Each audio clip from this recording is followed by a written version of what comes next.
Hiya! Are you sitting comfortably? I'm not going to tell you a story, but I may be going to take you back into your childhood. Today's Thursday Thoughts are leaning into the esoteric, because I have become aware that there is a spiritual awakening in myself, but it's actually been happening all my life. And this is where I want to take you back into your childhood, because I just want to tell you about a few real indicators that I haven't missed, but I really haven't been following my true purpose, and the universe has kept doing this to me, and I still haven't paid any attention. I'm just having too much fun on earth, clearly. So when I was a little girl and I used to walk to school, and people had flowers and plants in their front garden, I would touch all the plants and say hello and good morning to them and hold their leaves, and I was aware instinctively that different plants have different vibrations and feel differently. And I just thought everybody did that, and I thought everybody was aware of that. And I was quite a young child. I mean, we're talking about junior school, primary school. And then I used to talk to the plants, and as I got older, I think we're sort of maybe in the 1970s, the media really ribbed King Charles when he was Prince Charles, and they said, you know, oh, he's nutty because he talks to his plants. And I was thinking, I remember I was in the living room and my mum was there. I looked at my mum and I was thinking, doesn't everybody do that? Oh, so then I learnt not to do it, and I learnt not to tell people that I did that. And then also when I was a child, maybe I was even younger, may have been about, I don't know, under 5 years old maybe, because in my memory, I just remember having this absolute tantrum paddy, which I wasn't really prone to as a child. So I must have been very young and not being able to communicate properly. And my dad was going, it was dark, but it was very early. It was probably about sort of, I don't know, 6 o'clock or 7 o'clock, and I'd been put to bed. So, and my dad went out, and he went out to look for his uncle Eric, who I really liked. But I was screaming at my father, my dad, and I was saying, don't go out, because, you know, he's already dead. Anyway, off my dad went. My mum put me to bed and she scolded me. That was a really wicked thing to say, you know, and I was thinking, why is it wicked to tell the truth? And I've always been the sort of person that just tells my truth, and I don't hide my truth very, you know, diplomacy's not my middle name. But I think that goes back to childhood, and I wonder if you can relate to me there, because I knew that my great uncle was dead. And I was trying to tell my parents that. But of course, as a child, I wouldn't have known that that wasn't the thing to do. To just know things is not the thing to do. So then fast forward, you know, a bit more. Teenage years, going out, drinking too much alcohol, falling in love, that sort of thing. That's all that, lovely. But then what happened is I had my first, what I would call, real alignment from the universe. So I want to know, you know, I want you to think about your childhood and think you probably had those experiences. Maybe you were very young, maybe you were slightly older, but you can remember having a sense of clairsentience or clairvoyance, or just I don't know what the surname of the Claire is, where you just know, the sense of knowing, and you don't know how you know. So, you know, at school, for example, and I know my son was caught out like this in maths, because he could do his maths, but he couldn't show how he worked it out, because he just knew the answer. And I think I was like that. I didn't struggle with the maths. I struggled with explaining how I'd got the answer, and I was thinking, I always thought, this school system, you know, it's making everything so. Why is it making everything so complicated? And I know that my son felt like, you know, everything in life was there to try and show him up and trip him up and make him feel bad. And actually that wasn't the case. It's just that what we'd been doing is closing ourselves down.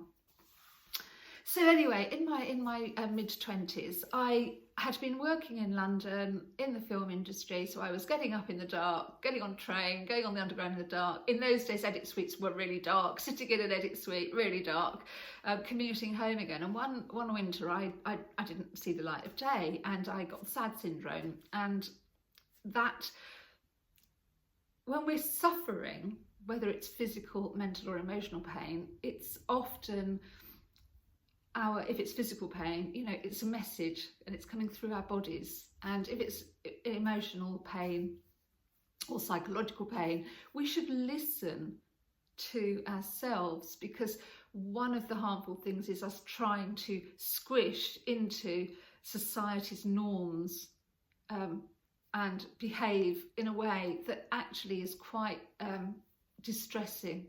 And I think it's becoming more distressing to more people. So as we see the rise of ADHD, we see the rise of all sorts of mental health problems, we need to be looking at them as a healing journey rather than as something wrong with the person. It certainly is a dis-ease, but the dis-ease is a message, and it's telling us that our environment is wrong, that we're, you know, we feel like we're in the wrong time and place. And that happened to me, and I was, because I wasn't getting sunlight, you know.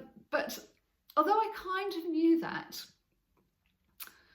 I didn't apply it straight away because of the pressure and the ego saying, I want to work in the film industry, and, you know, I'm doing this and I'm doing that, and actually not listening to my body at all. So I want you to sort of think about, oh yes, there have been times in your life when that's happened. And maybe just, yeah, I mean, there's a modern sort of modern zeitgeist of journaling, which is really useful, actually. I have my ego has blocked to journaling because we used to have to do it at school. It's not about our feelings, but about what have we seen on the way to school. And I couldn't mention, oh, I saw all these plants I was talking to. I couldn't say things like that. So I had to deny myself from a very early age, and I think this is resonating with you. So I did change my career, and I studied aromatherapy and massage, and I was very, very lucky because an amazing woman who was a retired nurse called Mrs. Brooks taught me massage on a Saturday morning, therapeutic massage at the local college. And she also taught us Reiki, and she was like, you don't really need to go on a Reiki course. I went all the way to Japan to do this, but actually, and she was just spreading this information about energy healing. And so effleurage of the body is at skin level. And she would just say, rise, you bring your hands up just an inch, and now feel, and does it feel different? And again, that's not Reiki, by the way, but she would also have us moving and dancing and moving our hips as we massage, so that we didn't take on anyone's illness into our body. But during those years, I became more and more sensitive. So often, if I had a pre-sensitivity or precondition in my DNA, I would be picking up people's illnesses and aches and pains. But a rather amazing thing happened. Oh, and there's a tip that I was told by Fred Steele, who was an acupuncturist in Bedford, absolutely wonderful guy. He said, right, here's 2 really simple tips. If that's you, if you're doing energy work with other people in any way, or you're doing massage or therapies, and you know, this includes facials and beauty therapies, I guess even hairdressers, you know, you're really taking that energy from people. Run your wrists under cold water in between every client. And he did encourage us to wear white, to wear a white beautician's or clinical coat, or, you know, I've noticed now that scrubs in hospitals aren't white, but nurses used to always have big white aprons on.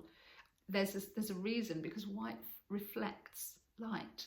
So it reflects energy, and you want to be reflecting energy and not taking it in from sick people. So they're two things that, you know, you could listen to that and go, oh, that's bonkers. And then you could listen to it and go, well, of course it's not, because that's how frequencies work.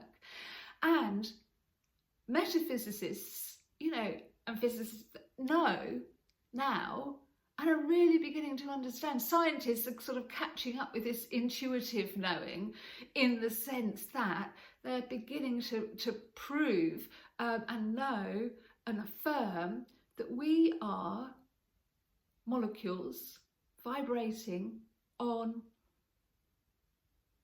a frequency, a range of frequencies, and our range of frequencies, because, you know, we're quite solid, but we're not as solid as that wooden table, which is denser, and the molecules are moving slower and more dense. So everything on Earth is just molecules vibrating in a range of Earth frequencies. I didn't know how to articulate that when all these things happened to me. Now we're going to go even deeper. So deeper into the esoteric experiences that I want you to cast your mind back to think, did you have experiences like this? So I was a therapist, I was an aromatherapist, and I had referrals from the Luton Industrial Drug Helpline, and we are talking in the early 90s. And I had referrals from the police, from people who were, you know, for policemen and women to come to me for relaxation and therapists, because obviously that was a very stressful job. I don't know if HR departments look after people in the same way as they did then. But I had a little room with my friend Lilly Smith, who was a reflexologist, and she was a very healing person. But she came into work one day and she brought a leaflet in, and it said National Federation of Spiritual Healers, and she said, oh, I'm going to do that, you should think of doing this. And I thought, she's gone mad. I've never heard of anything like it. I just had not heard of anything like it. But I loved Shirley, and I loved her energy, and I thought we had this sort of healing space really, really strongly because of her energy. And I think for years I felt that everything that came into that room was Shirley pulling it in. And I'll give you one example. Was, you know, we shared the room, it's a tiny room, we shared the room, and we both had other jobs. And she popped in one morning and she brought a crystal elixir remedy in. And again, I was like, crystal elixir remedies, what is going on here? And she said, oh, there's a man, he's going to pop in. And she described him to me, and she said, but I've got to go to work and this is for him. And off she went. So I assumed that he was one of her customers, clients that had come for reflexology or whatnot, and he'd seen Shirley and she'd made this thing for him. So this man appeared in the afternoon to this description, so I recognised him. And so I asked him, you know, can I help you? Professional meet and greet, as it were. And got talking, and he was talking about his different ailments and whatnot. And I thought, and I said, oh, actually, I've got just the thing here for you. And I gave him this remedy, and he put some money on the table. And I still just assumed that he was Shirley's client and he was expecting this remedy. And so later in the day, I saw Shirley that evening, and she said, oh no, I've never seen him before. I just had this dream before I woke up this morning, and I knew he was coming, and I knew this is what he needed. And again, I was still in the realms of disbelief around this kind of clairaudience, clairsentient, or how she had known in her dreaming. So I'm asking you, are there times in your life where just before waking, you have seen something, you have experienced something, and then during the day, you have had a feeling of déjà vu because that something has happened? I bet you have, because you wouldn't be here listening to me if you hadn't. So here's another thing. So we had this beautiful room, and I would work on people, and I would use a guided visualization. So I would be massaging people, and I said to this woman, and I took her down, and she went down onto the beach, and she went into the sea, and she was very relaxed, and we went deeper and deeper in. And the visualization correlated with me working on knots and stresses, you know, in different parts of her body. And that's how it should work, rather. That's how it normally worked. But this particular day, I just did some effleurage again. And I'd taken her down into the deep sea. And then it was as if something literally elbowed me out of the way. I was like, what? What's going on? And I stepped back and I stood at the corner of the room and I watched, and there were light, I would say light beings, that makes it sound like they were a bit, you know, ETs or something, and it wasn't. There was just these forms of light, as if there was these light beings working on this person. And there was a lot of coloured sort of balls of light in the room. And I was just mesmerised and feeling, wow, what's going on? Wow, okay. And then it sort of faded away, and I suddenly checked my watch and realised she had a school run to do. Oh gosh, I sort of ran back, started massaging her and bringing her up from the deep sea. And when she came back to the room, she said to me, wow, that was the most amazing treatment I've ever had. That was the most amazing massage I've ever had. And because of my ego, and also because I hadn't understood what had happened, I said, oh, thank you very much. I'll see you next week. I'll own that. I still thought the magic around this room was because of my friend Shirley. And I didn't really, I sort of digested that. So wind on a couple of years, and I'd had a pelvic inflammatory infection. And I'd been rather naughty, because in those days the doctors used to come to see you when you were bedridden. So the doctor would come out and said, you know, you need to be in hospital, because he'd taken my vitals and what have you. And I didn't want to go to the hospital. And I said, no, I'm not going to the hospital. And I remembered this occasion in the room with the lights. So I laid down on my bed, face up, and I called them in. I called the beings into the room. I said, look, I need some light healing. I need some healing. And I didn't see light beings that time, but I did see the balls of light again, the different balls of coloured light. And so in my pelvic inflammatory area, imagine there was all colours of light going in, and then a white light. And then my temperature went down, everything was, you know, I was fine. And I sort of accepted these things. Now, I was quite old, I mean, I was in my late 20s, but I want you to think about times where maybe that's happened to you and you've seen something and you thought, oh, is that a sunlight? Is that a reflection? Or maybe you've consciously called something in. Maybe you go to church and you've seen this happen. Maybe you've had an experience where you just maybe thought you were dreaming or hallucinating. And talking of dreaming and hallucinating, actually, I did know I was seriously ill with the pelvic inflammatory infection, because in a fevered state I saw my brother, who was dead, by the way. He died when he was 21 and I was 19, and I saw him in the room. And I was so happy to see him, and I just assumed that he'd come to get me because I knew I had a high fever and I wasn't very well, and I just assumed, you know, that he'd come to get me, and I was so pleased. And I got out of bed and stood up and went to go with him. And then I just found myself walking up and down in my bedroom with a you know, freezing cold, sweat on, and feeling very hurt and abandoned and isolated. And then I thought, oh, I had a fever, it must be hallucinating. So I never told anyone this.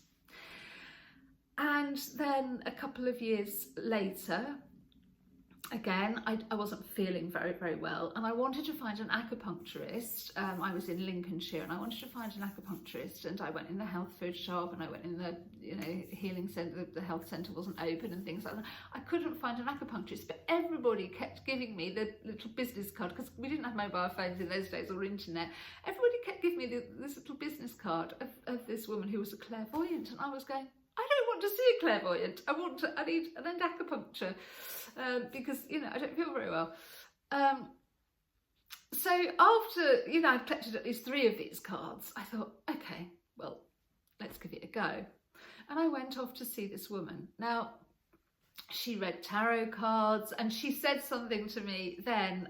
She said, you were estranged from your 3 sisters at birth. And I was like, no, I wasn't. I've lost my brother because he died. And she kept saying, shh, no, not your brother. You've lost, you know, 3 siblings when you were born. You were taken away from them. And I said, no, I wasn't. Well, I was adopted, and I only found out 2 years ago that I have 3 half-sisters. I actually have 4 half-sisters, but that's another story. So I didn't know, you know, that this woman was telling me the truth. I was very sceptical. I thought, oh, she's just reading tarot cards and, you know, telling me rubbish. So, but then she got out a crystal ball, and I thought, oh no, you know, like, what is going on here? Fairground fortune telling or whatnot.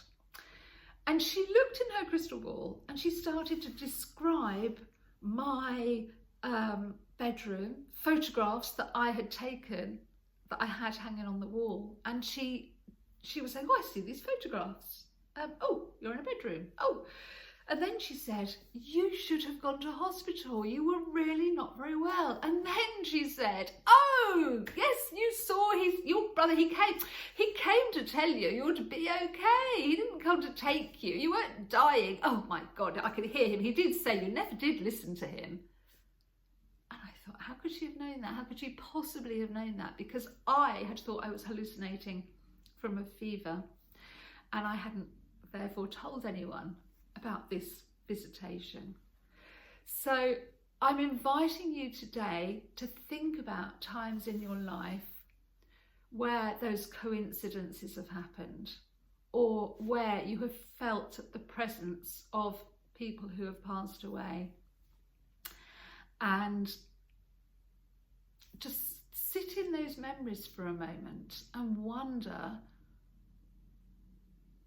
what message they were trying to give you, because I clearly wasn't listening to my brother, and I clearly didn't love him, bless him. So I would invite you to do that for some time today as well. Now, forward again, another little story. So you can see these things keep happening, and it builds up a pattern. Are you thinking about your own life now? Think about when these things happen. So, I had a car crash, and I hit my head. Well, it's probably rather an understatement. The van rolled over. I knocked down a telegraph pole that then smashed into the van. I don't remember this. My father told me this, that he you know, the car had been taken to a police compound and it was completely smashed. And witnesses had said the van had rolled over. So what I remember is I was getting a bit scared because I was a bit lost, and it was raining, and there was a road diversion, and, you know, I'd only been driving for a few years, and I was a bit uneasy. And then I heard a voice, and the voice said, this is the crash you've been expecting. And the next thing I know, I'm out of the blue van, looking down at myself, slumped in the driver's seat. I could sort of, like, as if I was seeing through the car, and I was slumped, and sort of saw the car skidding off the road. And then I was in this amazing place, and this is exactly how people describe those near-death experiences. And I don't know whether one is near death, obviously, or not. But that feeling of angelic white lights and beings, and just feeling this absolutely joyful, welcoming, wonderful space. And then a voice interrupted, and the voice said, "You're all right, love." And I sort of shot back into my body. And people say they go down a tunnel of light where they die. Well, I was just vacuumed back out of it, bang, into my body, and everything went black and dark and hurt a lot. And and I was still slumped, and there was blood, and there was a policeman had got the glass out of the car, because they were trying to get to me. "Are you all right, love?" And I thought, well, I wasn't until you interrupted me. Now, you may have had an experience like that, or you may not, but again, I would like you to cast your mind today. Today is a beautiful, sunny crisp August day, and I can see that the sky is beautiful. I would ask you to take a moment, perhaps look up at the sky and envelope yourself in a white light. And apart from feeling cold if you're not wrapped up properly, what does that feel like on an energy level? You must be warm, otherwise you'll be vibrating from shivers and not actually from the energy. But I would invite you to do that if you can take a moment. And that is a space of wonder and awe. And if you can do that at least once a day, it's a really wonderful space. So I would invite you to do that today. Then I had an experience which I think I have recorded before. So fast forward another year. My cousin, by the way, always says to me, "Oh, but you're just hallucinating." And I said, how could I be hallucinating it if a third person, like a clairvoyant, then validated and saw what I saw, and I never told her? How can that happen? How can it be triangulated? Academic knowledge is triangulated, and that's how we prove it. So I invite you to think about times in your life where those synchronicities have been validated by third parties. And sometimes people have a fear in their belly, and the fear is because as a child we knew this and we were told to shut down. So it's not fear, it's anxiety, because we weren't allowed to express our knowing.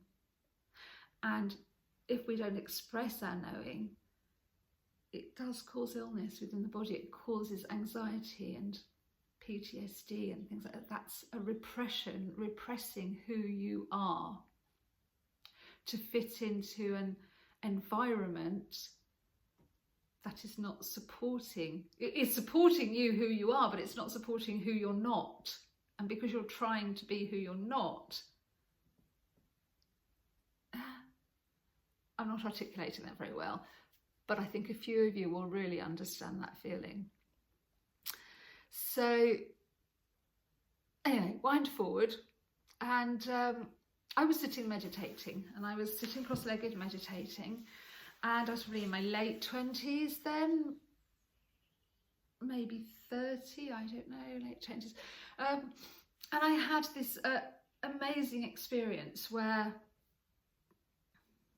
I felt my whole body vibrating and getting lighter and lighter and lighter, as if I was floating. But I looked down, I wasn't floating, but I seemed to be disappearing.